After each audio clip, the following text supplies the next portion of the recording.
लक्ष्मण यादव जी,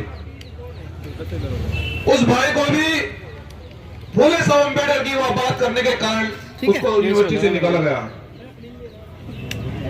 ये इस दिल्ली का ही मामला नहीं है। लखनऊ में 69,000 शिक्षक भर्ती 1-1.5 साल से चल रही है। ऐसे मत उसका कारण एक है, शांति सुन लीजिए, शांति बनाए रखिए प्लीज। ये एक स्टेट का मामला नहीं है, ये मामला लखनऊ में कई वर्षों से चल रहा है और वहां 69,000 शिक्षक लोग वहां वर्षों से बैठे, उनको नियुक्ति इसलिए नहीं दी जा रही कि वो बहुजन समाज के बच्चे हैं। और वहां के मुख्यमंत्री जी कहते हैं कि हमें यही नहीं पता कि आपकी नौकरी किसी और को दे दी गई है। तो इसलिए सम्मानित साथियों, मैं आपसे कहना चाहता हूं, अगर इस लड़ाई को आप आगे बढ़ाना चाहते हो, ये लड़ाई फूले साहब अम्बेडकर ने लड़ी, ये लड़ाई मौलाना साहब काशीराम जी ने लड़ी और इस लड़ाई को भीम आर्मी भी लड़ रही है। तो मैं आपसे कहना चाहता हूं कि देश की जो व्यवस्था है, देश की जो व्यवस्था है, चाहे वो लोकतंत्र के चारों स्तंभों में कोई सा ही विभाग हो, उसकी यह प्रक्रिया चल रही है कि कहीं भी अम्बेडकरवादी को नहीं रहने दिया जाएगा।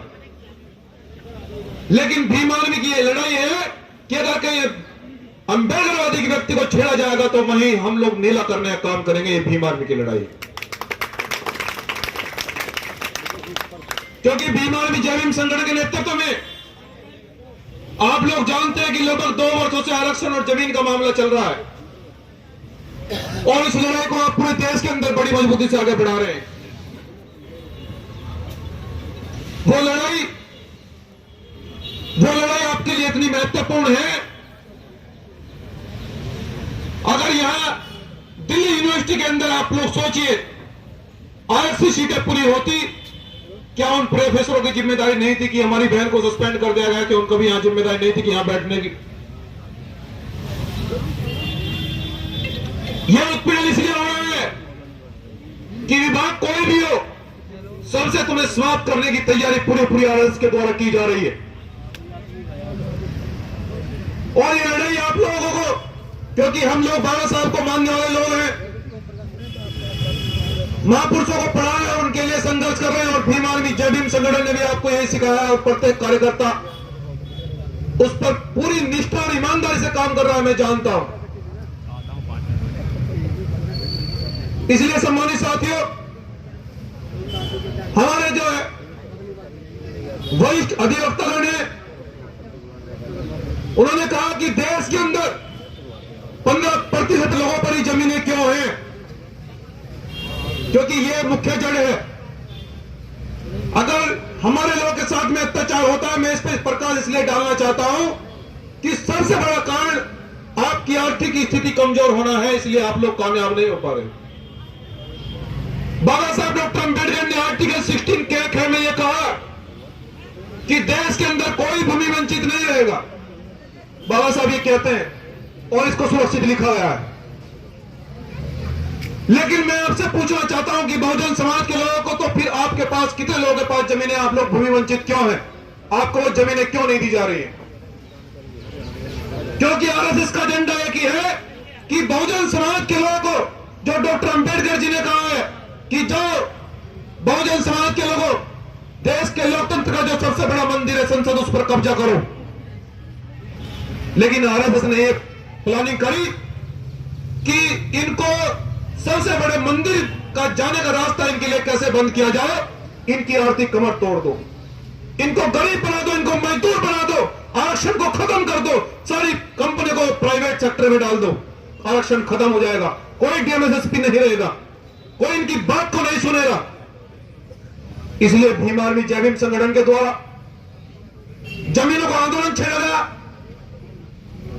और हमारे मित्र जब पंजाब के अंदर चरणजीत सिंह चिन्नी मुख्यमंत्री थे, हमने उनसे निवेदन किया कि आप संत महापुरुषों को मानने वाले व्यक्ति हैं, आपकी कलम में ताकत है, आप इनको जमीन दो। उन्होंने जमीन दी पंजाब में आपका आंदोलन सफल हुआ, और आज तो उत्तर प्रदेश के मुख्यमंत्री भी एक कहते घूम रहे हैं हर मंचों से कि हम दलितों को, पिछड़ों को जमीनें देंगे, क्योंकि उनको पता है कि तुम्हारा आंदोलन अब कहां बढ़ने वाला है। उनको पता है कि ये बहुजन समाज के बच्चे अब जमीनें छीनने के लिए जा रहे हैं।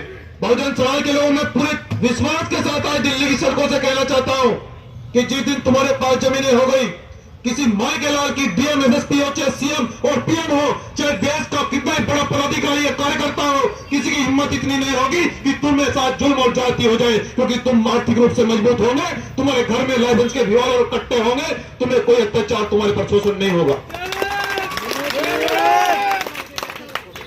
हमारे समाज के अंदर ये आंदोलन मजबूत इसलिए कमजोर पड़ जाते हैं। बहुजन समाज के लोग ऐसा नहीं है कि आंदोलन करना नहीं चाहते, वो चाहते हैं, वो बाबा साहब के कार्यों को आगे बढ़ाना चाहते हैं, लेकिन उनकी आर्थिक कमर सरकार ने इतनी तोड़ी है कि अगर वो यहां 2 दिन रुक जाए तो घर में परेशानी हो जाएगी। मैं समाज की पीड़ा स्पष्ट रूप से बता रहा हूं। इस कमर को मजबूत करने के लिए बहुत सारे लोगों ने कहा कि तुम पार्टी ज्वाइन कर लो, तुम ये कर लो, वो कर लो। हमने कहा हम बाबा साहब के अनुयायी हैं, भीम आर्मी जय भीम संगठन के नेतृत्व में इस कार्यों को मजबूती से आगे बढ़ाया जाएगा, और हम जिंदा रहे न रहे, लेकिन ये आज मैं दिल्ली की जनता से और यहां सड़कों पर वादा कर रहा हूं कि जब तक जमीनें वापस नहीं, जब तक न कोई कार्यकर्ता चुप रहेगा, न कोई पदाधिकारी चुप रहेगा, हम देश में बड़ा सैलाब लाकर ही दम लेंगे। मैं वादा कर रहा हूं।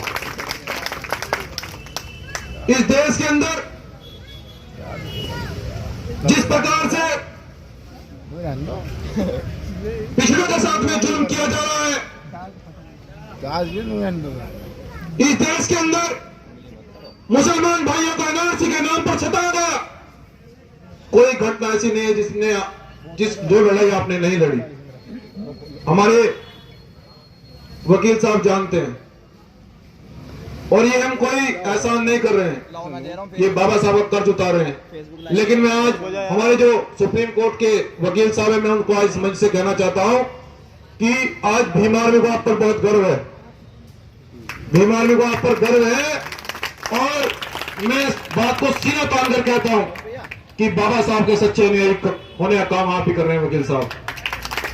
और मैं ये भी बताना चाहता हूं अपने संगठन की ओर से कि आपके सम्मान में जब तक हम जिंदा हैं, एक इशारा करके देखना वकील साहब, आप बाबा साहब का वो कर्ज उतार रहे हो जिस समय बाबा साहब डॉक्टर अंबेडकर महाराष्ट्र से चुनाव लड़ना चाहते थे, और मनोवादी लोगों ने उन्हें कहा कि अगर अंबेडकर अगर संसद में चला गया तो संविधान ऐसा लिखेगा तुम्हारी नसबंदी कर देगा।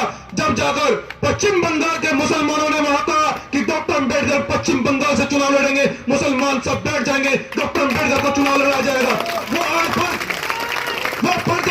हमारे भाई महमूद पाचा जी कर रहे हैं। मैं इसलिए कहना चाहता हूं आपसे कि ये लड़ाई हम सभी को, दलित, मुसलमान, पिछड़ों को लड़नी है। जो साहब काशीराम जी मुहावरा देकर गए, जो वो सूत्र बहुजन का देकर गए, मैं पिछड़े समाज के लोगों से भी कहना चाहता हूं, अरे भाई आप क्यों बंदर बाट के चक्कर में पड़े हैं, क्यों आप इनकी चाटुकारिता कर रहे हैं? आप इस देश के राजा हैं।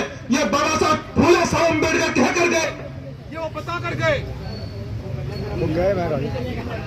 भाई तुम संघर्ष करो, हम तुम्हारे साथ हैं। भाई हम संघर्ष करो, हम तुम्हारे साथ हैं। भाई हम संघर्ष करो, हम तुम्हारे साथ हैं। बहना के सम्मान में, भीम आर्मी मैदान में, बहना के सम्मान में, भीम आर्मी मैदान में, बहना के सम्मान में, भीम आर्मी मैदान में। जय जय जय जय जय जय भीम, जय भीम। मनोवादी नहीं बनाया तो इस पे भरोसा करना बेकार है। मेरी बात बोला कि जितनी आवाज भीम आर्मी के लोग किए, माइक की जरूरत नहीं पड़ती है, डाउन करो। सम्मानित साथियों, हम पिछड़े समाज के लोगों से भी कहना चाहते हैं कि जो समीकरण हमें साहब काशीराम जी ने दिया था, उस समीकरण को आपने आगे बढ़ाया और उत्तर प्रदेश के अंदर आप लोगों ने सरकार बनाई, और बाबा साहब डॉक्टर अंबेडकर ये कहकर गए कि जो कौम अपना इतिहास नहीं जानती वो कभी शासक नहीं बन सकती है। इसलिए सम्मानित साथियों, हम आपसे एक कहना चाहते हैं कि ये लड़ाई बहुजन समाज की लोगों की है, ये लड़ाई जाति की नहीं है। जब तक इस लड़ाई को बहुजन समाज के लोग अपनी लड़ाई को नहीं समझेंगे, हम किसी भी सूरत में कामयाब नहीं हो पाएंगे। आज अगर यहाँ रीतू बहन बैठी है, आज अगर यहाँ रीतू बहन बैठी है, तो क्या रीतू बहन की जिम्मेदारी बनती है आंदोलन करने की?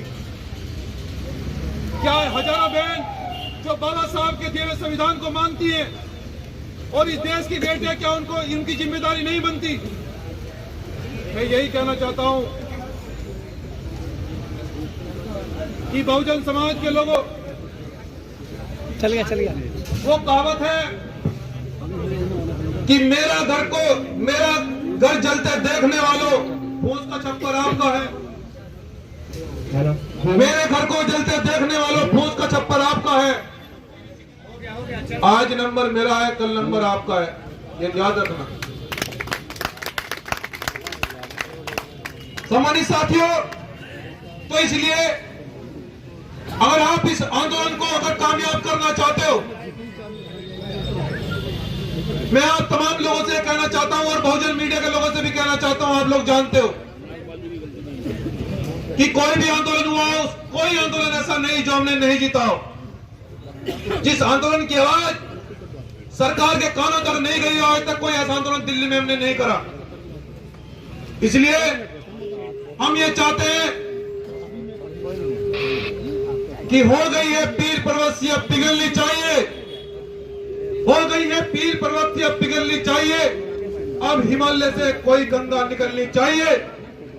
हंगामा खड़ा करना मेरा मकसद नहीं, अब ये सूरत किसी भी सूरत में बदलनी चाहिए।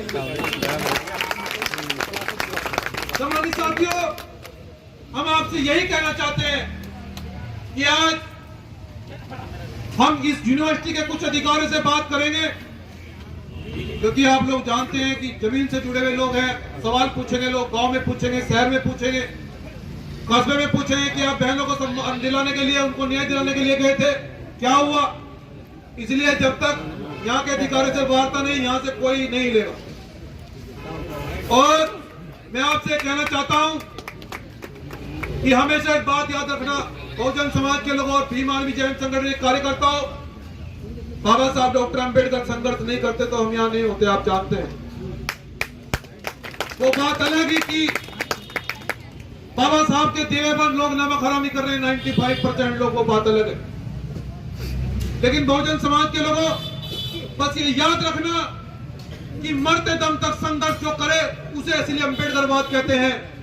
किसी भी परिस्थिति में अपने परिवार को छोड़कर अन्याय की लड़ाई में कूद जाए उसे अंबेडकरवाद कहते हैं।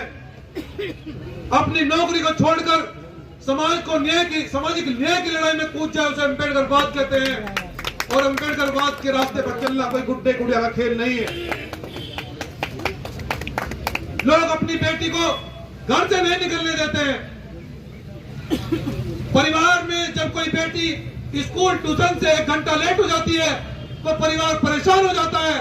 लेकिन हमारी बहन तो यहाँ 125 दिन से बैठी है, उसका हृदय देखो, उसकी पीड़ा देखो। वो हमारी बहन है, जितनी पहलवान थी वो इंडिया गेट पर वो रो रो कर तड़प तड़प कर चली गई। उन सरकार के नेता को शर्म आनी चाहिए जो लोग ये कहते हैं कि हम 9 दिन 9 देवी को पूजते हैं। अरे तुम जिंदा देवियों का सम्मान नहीं कर सकते, तुम देवियों का सम्मान क्या करोगे? तुमने धर्म के नाम पर जो अड्डा बना रखा है, ये अंबेडकरवादी लोग, इस अड्डे को ध्वस्त करने का काम भीम आर्मी जय भीम संगठन के नेतृत्व में मैं आज दिल्ली की सड़क को बर्बाद कर रहा हूं। जब संविधान दिवस पर, जब देश के लोग संविधान दिवस 26 नवंबर को मना रहे थे, तो भीम आर्मी संगठन के नेतृत्व में यह ऐलान किया गया कि आज संविधान दिवस है, लेकिन जो पिछड़े क्षेत्र हैं, जो ग्रामीण क्षेत्र हैं, जहां तक संविधान आज तक नहीं पहुंचा है, जो हमारे दलितों पर, गरीबों पर, वंचितों पर, शोषितों पर, मुस्लिमों पर, आदिवासियों पर आज भी गोली और बंदूक के दम पर न्याय होता है, हम संविधान को वहां तक पहुंचाएंगे। संगठन ने यह वादा किया कि 14 लाख प्रतियां हम लोग संविधान की प्रस्तावना की पूरे देश में बांटने का काम करेंगे ताकि संविधान प्रभावशाली हो सके। ये सरकार के लोगों ने कहा फोन है कि तुम क्या करना चाहते हो। सब लोग जानते हैं संविधान की प्रतियां और नेट पर संविधान पड़ा है। संविधान की प्रस्तावना सब लोग जानते हैं। मैंने कहा जानते तो हैं, लेकिन तुम्हारे सरकार के लोग मानते तो नहीं है, मनवाना चाहते हैं। हम लोग मनवाना चाहते हैं और जिस दिन वो मान जाएंगे हम उस दिन शांत बैठ जाएंगे। उस दिन रोड पर आंदोलन नहीं होगा, क्योंकि हंगामा खड़ा करना हमारा मकसद नहीं है। हमारा मकसद है न्याय हो, इस देश की बेटियों को न्याय मिले, जिनको नौकरियों से निकाला जा रहा है, जो लोग, जो बेटियां, जो भाई इस देश के अंदर शिक्षा का प्रचार प्रसार कर रही है, जो फूले साहब अम्बेडकर की विचारधारा को आगे बढ़ा रही है, तुम उन्हें सस्पेंड कर रहे हो। हम ये कहना चाहते हैं कि सुधर जाओ, वरना भीम आर्मी के लोग सुधारना भी जानते हैं। तो इसलिए सम्मानित साथियों, मैं अपनी बात को अब अंतिम रूप देते हुए, ये जो हमारी बहन है, यहाँ यूनिवर्सिटी के कुछ अधिकारियों से वार्ता हो जाए। सूचना हो गई है, शायद कुछ अधिकारी मिलेंगे। कुछ अधिकारियों, जहां तक मेरी आवाज को जा रही है, यहाँ पर कुछ कर्मचारी खड़े हो यूनिवर्सिटी के, तो बता दें कि हम अधिकारियों से वार्ता करना चाहते हैं। और जब तक वार्ता नहीं होगी तब तक हम यहाँ से नहीं जाने वाले। तो भीम आर्मी के लोग, भीम आर्मी के लोग भी भीम आर्मी के लोग भी ये जान लें कि जब तक यूनिवर्सिटी के लोग कोई ठोस आश्वासन या जवाब नहीं देते, यहाँ तक नहीं जाने वाले। यहाँ से कोई कार्यकर्ता नहीं जाएगा। वाह वाह, और मैं यही बताना चाहता हूँ, हमारे साथी कुछ बता रहे हैं कि यूनिवर्सिटी से डॉक्टर अंबेडकर की प्रतिमाएं हटाई जा रही है। मैं उनसे कहना चाहता हूँ कि तुम बाबा साहब डॉक्टर अंबेडकर का नाम कहां कहां से हटाओगे। बाबा साहब डॉक्टर अंबेडकर का नाम इस देश के कण कण पर लिखा है, कण कण पर। बाबा साहब डॉक्टर अंबेडकर का नाम पूरे विश्व में लिखा है। तुम्हारी हैसियत नहीं है कि तुम बाबा साहब डॉक्टर अंबेडकर का नाम हटा दो, और तुम्हारी इतनी औकात नहीं है कि तुम संविधान को बदल दो। जो लोग कहते हैं कि हम संविधान को बदलकर हिंदू राष्ट्र घोषित कर देंगे, हम ये कहते हैं कि तुम संविधान बदलने की बात करते हो, हम तुम्हारे 1 घंटे में मूल्य बदल देंगे। ये वही भीम आर्मी के लोग हैं। जब दिल्ली तुगलकाबाद में सड़कों पर निकले थे, यहाँ के डीजीपी भी और गृह मंत्री भी कह रहे थे कि साहब बात करेंगे रात को बैठ के। मैंने कहा बात तो साहब अब मैदान में होगी। अब भीम सैनिक बाबा साहब के बच्चे दिल्ली में एंट्री कर चुके हैं। तो इसलिए सम्मानित साथियों, कुछ निर्णय लेकर जाएंगे। मैं आपसे पूछना चाहता हूं कि कुछ निर्णय हो तभी यहाँ से जाया जाए। लोग हमेशा से यहाँ लोग आते हैं, बहुत सारे लोग आते हैं, उनका भी मैं सम्मान करता हूँ, लेकिन भीम आर्मी जैन संगठन के लोग दूसरे किस्म के हैं, साहिवानी है। मैं जानता हूँ आप लोग किस किस तरह से चलकर बिजनेस करते हैं, और यही बाबा साहब डॉक्टर अम्बेडकर ने हमें सिखाया। तो इसलिए अगर यूनिवर्सिटी के लोग अगर ठोस आश्वासन नहीं देते, मैं ये भी बताना चाहता हूँ, अगला कदम, अगर यूनिवर्सिटी के लोग अगर ठोस आश्वासन नहीं देते हैं, तो अगला कदम रितु बहन के समर्थन में यहाँ इतना बड़ा जनसैलाब लाएगा कि यहाँ दिल्ली के जो अधिकारी हैं, जो दिल्ली सरकार के लोग हैं, अगर रितु बहन कहेगी तो सांस लिया जाएगा, वरना सांस लेना बंद कर देगी।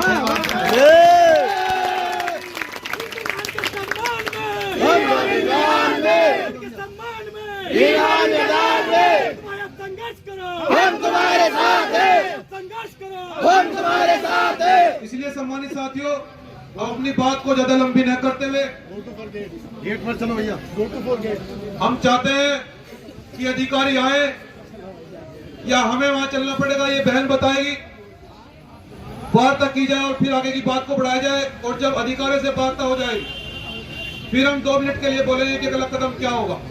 तो तब तक सब लोग शांति बनाए रखें। जय भीम, जय संविधान।